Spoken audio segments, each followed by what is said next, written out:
May 1980. Of the 6 young men who set out 2 years ago to become fighter pilots, only 2 have come this far. Here at RAF Valley in Anglesey, they'll train for 4 months in high-performance jet aircraft. If they survive this stage, they'll be given their wings. What I like to think here is that we give them a new outlook on life. We get them thinking about maybe dropping bombs and firing things and all that kind of thing. So we readapt their ideas, I think, more than anything.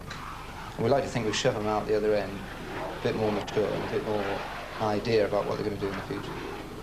The CI puts it in the underarm test, of course. He's got to fit the bill. And Air Force fast jet flying, it's easy to see why, because you're not going to go to war with a wanker on your wing who you can't trust and don't even like.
Robbie Lowe.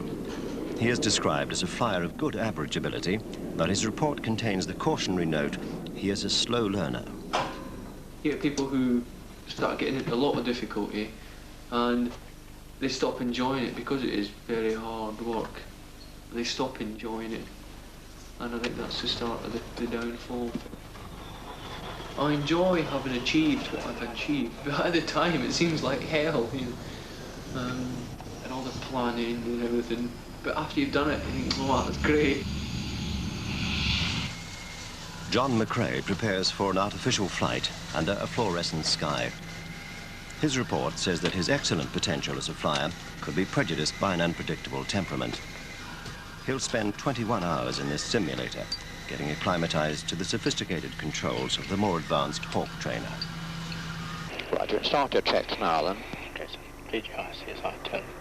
I've now set up the computer for a typical sortie and take the cursor down. We'll have a warm day today, and I'll set that on the computer. It will give us wind and temperatures and various turbulence and so on. That turbulence on the computer is just a little bit too much for this sortie, so I'll make that 10%.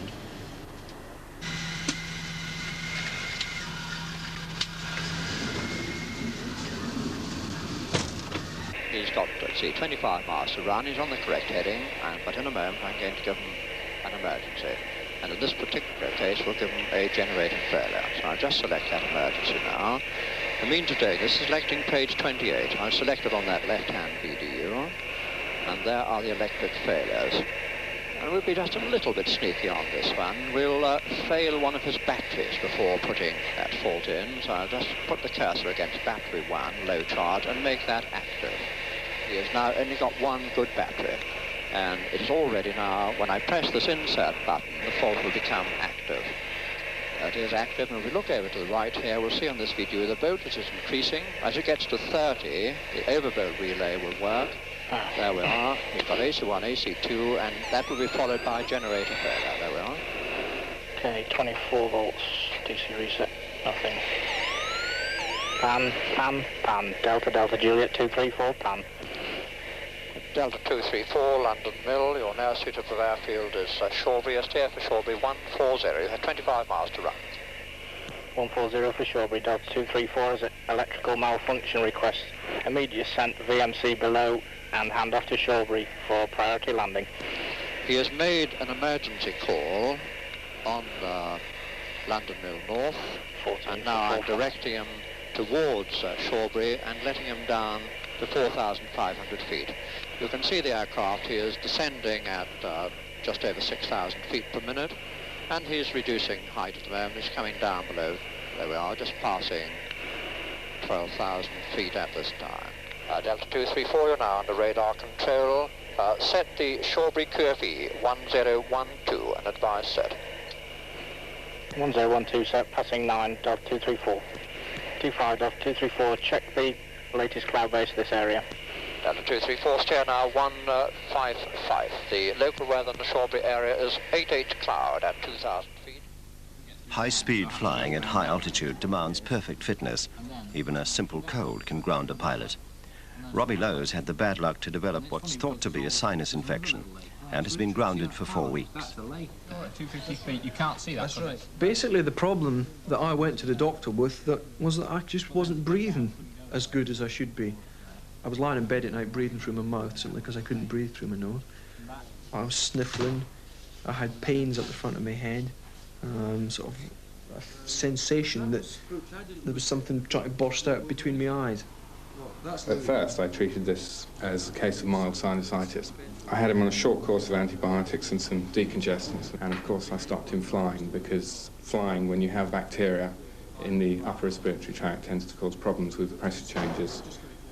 These two are basically the eye sockets here, where the eyes fit in. This is just the bony structure behind. The eyes don't show up at all in X-ray. This here is the frontal sinus, and down here you see the nasal air passages and the maxillary sinuses. The problem usually, in fact, is when they're descending, because of the increase in pressure. Air needs to get back into the inner ear or to these sinuses and becomes blocked, and they get very severe pain, and then this can lead to a perforated eardrum. As fighter pilots, they'll learn how to fight in the air, and if they're shot down, how to survive on the ground. This is a 4-day lesson in how to live off the land by hunting and foraging when you've come down in a hostile country. For the purposes of this exercise, whales. Some people have been catching quite big fish. We managed to obtain a couple from other sources, which we'd just eaten, and they were very nice. Yeah, I was quite surprised, because I don't normally like fish. The Ojibwa bird snare. We first thought this must have been a damn good snare because there aren't many Ojibwa birds left. We found out, in fact, it was named after the Ojibwa Indians, and there aren't many of those, so it was a really lousy snare because they all starved to death. It's quite neat, actually. The little bird will land then in the only convenient spot to eat that enticing piece of leftover sausage meat. When it lands, the last thing on its mind, eating the sausage meat. A little simulated creature, enticed by that tender morsel of leftovers from the staff dinner, comes along and eats it. Gobble, gobble, and gets his head smashed in. Little beast comes along very greedily, gobble, gobble. Hopefully, it would actually land on the beast and prevent anyone else getting underneath it. And that, I assure you, would give it more than a headache. Here comes little Bunny, hopping along. Right, that's where I get my fingers whipped off. And he would start kicking around, and hopefully that would fall. And there we are, saying his prayers. 2 years ago, I didn't really know what it was going to be like. Put it like this, that everybody tells you that it will be very, very difficult. And when you start, you're not sure whether they're telling the truth or whether they're exaggerating or what. In fact, they're not, because to get this far, I think, is a reasonable achievement. The amount of work that we've had to put in to get this far and the amount of consistent work is sufficient to mean that we can have some satisfaction about getting this far, I believe. And so I would say that unless you're certain that this is what you want to do, flying was what you wanted to do, then don't bother joining, because unless you are motivated, and obviously everyone has hiccups in their motivation and they think, Christ, I wish I hadn't let myself in for this. Basically, if you have any more than a 20% doubt in your mind as to whether that's what you want to do, then just don't bother, because otherwise it'll just make you completely unhappy, I would think. I could see it. I could imagine a lot of people joining and then absolutely hating it and it just ruining their life from then on until they were chopped, which is the only outcome of that, really.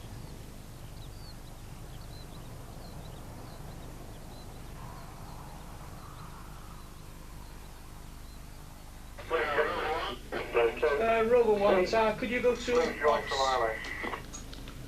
Blue clear join, 1 for left hand QFE 1014, 1 downwind, 1 turning downwind and 1 fast initials.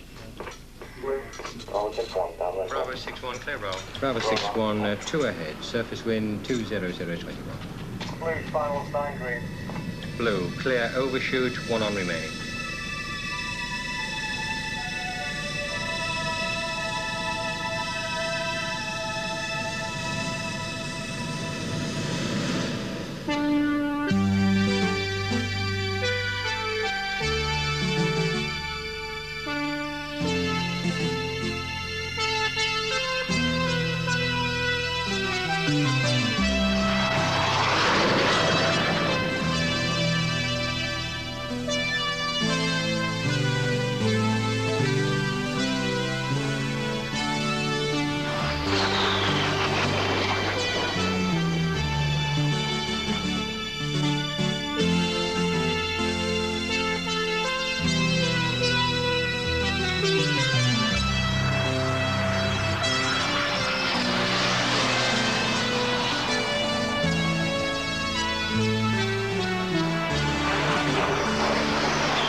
Robbie Lowe has thrown off his sinus infection and the medical officer has cleared him for flying. But he's been grounded for a month now, so if he's to catch up and stay with the course, he'll have to cram an extra 30 hours of flying time into an already tough schedule. But John McRae, who for a long time was inhibited by self-doubt, has suddenly and quite unexpectedly begun to fly with adventurous fluency. The low level was good, and the practice emergency was quite nicely handled initially, and you set off for Wittering nicely. That was good. However, what you must not do is allow air traffic just to put you suddenly in the circuit area at Wittering without your having spoken to the local control. So that was bad, and to suddenly call finals 3 greens without having made a previous RT call was rather embarrassing, really, and it could have screwed up a lot of people. Yeah. So that wasn't too good. We bounced off the airway General then. points. You're too low at times, definitely. Right, I like low flying, but by God, sometimes those trees were looking in the cockpit. all right, sorry. And some of the sheep sort of didn't like it much either. So don't skim ridges. No. Give it, you know, use the airplane, make it fly, make it do what you want to be, but don't just go a mean line and go boink off one ridge, boink over the valley even. You know, okay, fly across the valley, but don't miss that ridge by 150 feet, which we were doing at times. The last weeks of the 16-week course at Valley, and the severest test is about to begin. At this point, the ability to fly well at 500 miles an hour is taken for granted. It's a fighter pilot's all-round ability that's being examined now. Can he navigate? Can he fly at 250 feet and navigate? Can he deal with weather, make decisions? Can he get to where he's going to drop a bomb? And if anything untoward comes up, bad weather, can he get round it successfully? Simple as that. Okay, from Bridgewater. From the lake, we go up to this hill.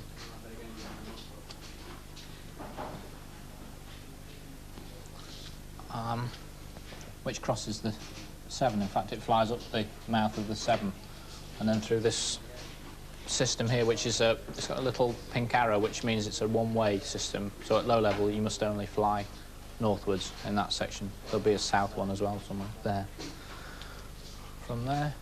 What I'll usually do on the test is that I give him the route, I see how his nav is, if he's got the right techniques, and then if there aren't any problems naturally built into the trip, I give him some. Once I've got him to the target, I usually let him go to the target. And then I'll move him off track and see how he is making it up. And then up to the target, which is near Hereford. The target itself is, it says it's a water tower with electronics mounted on it. Now, what that exactly will be, I don't know yet. And I'll, in fact, just read my way up the map using any funnel features that I can to bring me into the target.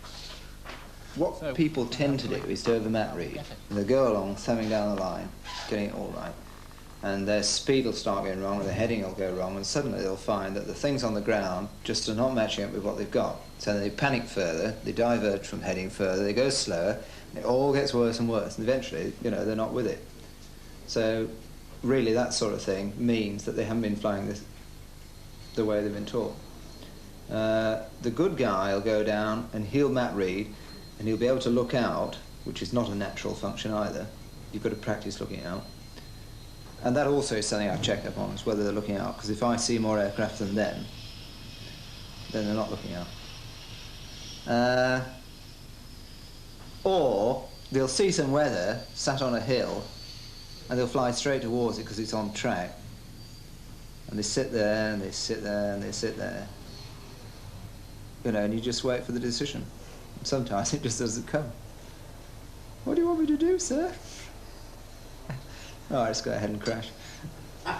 So what do you do then? Well, you just leave it till as late as you can and take control and go around the weather and give him a black mark. Because you can't do things like that, obviously. A lot of hillsides plattered with pile. And our diversions, no problems for the morning, certainly. Number 1, Shawbury, a lot of starter queue, but the viz is very good. They're expecting slight rain mid-afternoon, some patches of cloud at around 1,000 feet. And much the same at Lynham. Upper winds, as you see, are not unduly strong. The problem with the final nav test is the fact that I think there's a lot of luck involved in it, basically, due to the weather. The test itself involves a high-level leg from valley to a certain point, hopefully a fairly distinguishable point like an island. Then at that point you let down into low level and probably do about an hour at low level, which is 250 feet. At low level it's suddenly everything's very, very close to you.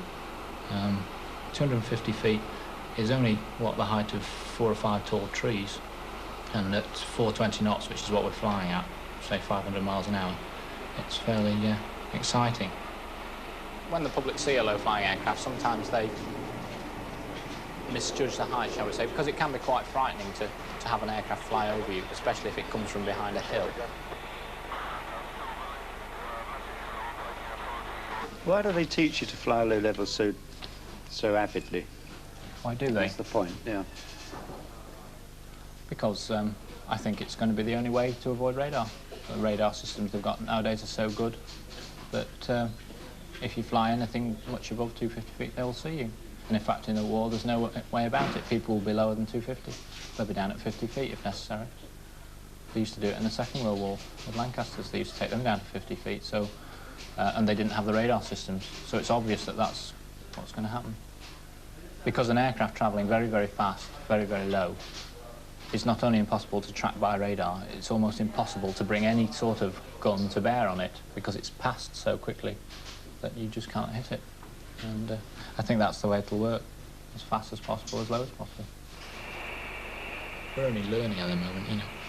The people that will do it in the real case can fly low level, you know, absolutely second nature, and they have enough spare capacity, as they teach you at Broady, to not only be able to navigate yourself at low level, be able to take a 3 or 4 ship formation across that and worry about the problems of the man on your wing as well as your own problems. So it's all practice, that's all, and this is just one stage in that practice. So we've got enough at the moment as it is, just with passing these. You know.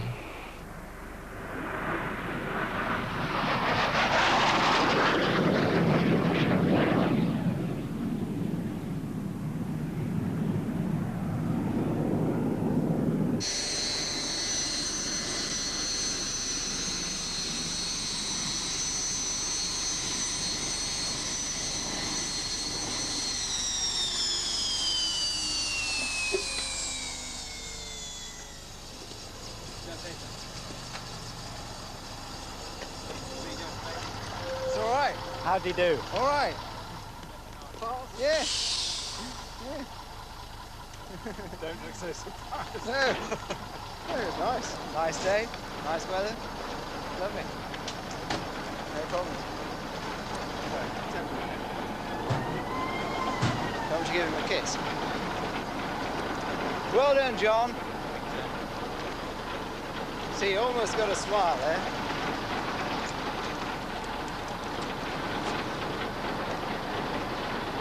How was the trip, John? It was low average, I think. John McCrae, typically pessimistic, has nonetheless passed his navigation test. He's very close now to completing the course and going on to the Tactical Weapons Unit, TWU. That's where flying officers become, at last, fighter pilots. Okay, sir. John McCrae, flying ability average, OQs were high average, and he came 3rd in ground school. So, and overall, it becomes just into the above average bracket overall, which is perhaps slightly surprising, but that's how it works out. Anyway. Yes, certainly from his earlier showings.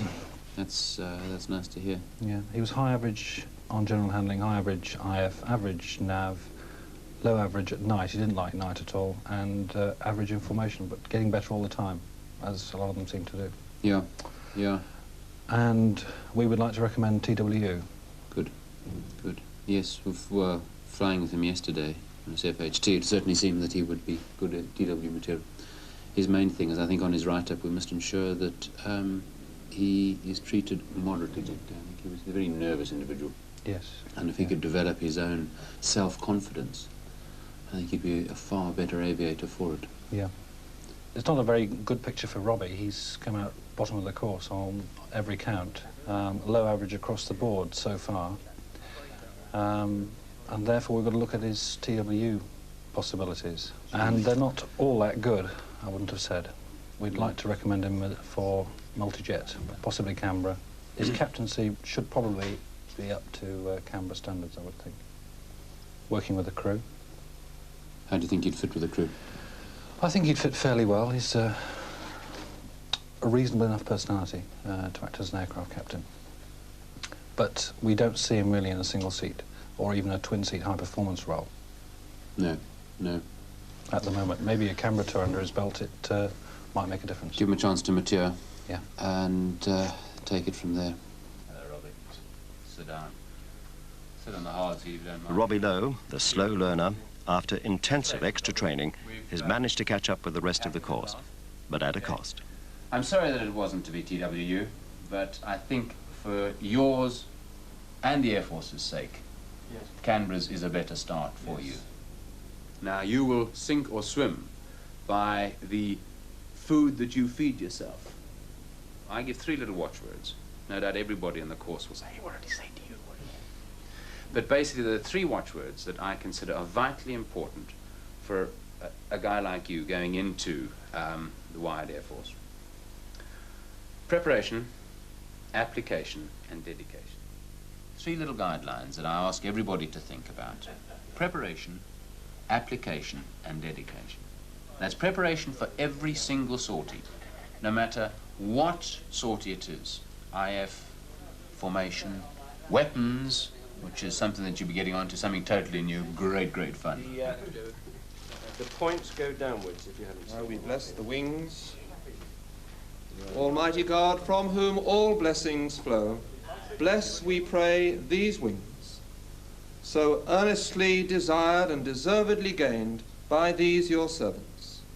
Grant that they may be worn with dignity and with pride as symbols of the highest traditions of the Royal Air Force. For Jesus Christ's sake, Amen.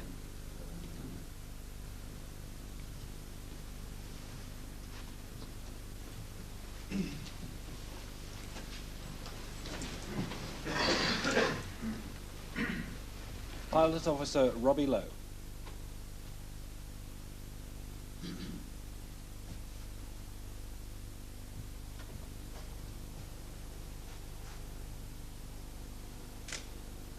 Congratulations, Robbie. Well, it's a bit different from your medical training. Very different, yes. You look very happy that you made the change. I am. Very well done. Congratulations.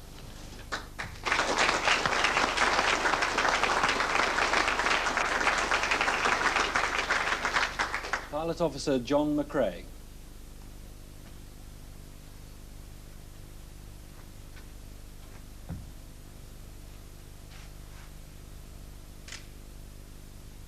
Congratulations, John. You must tell me about all these rude comments on these previous jobs you've done, your agricultural flying when you did later on. Thanks, sir.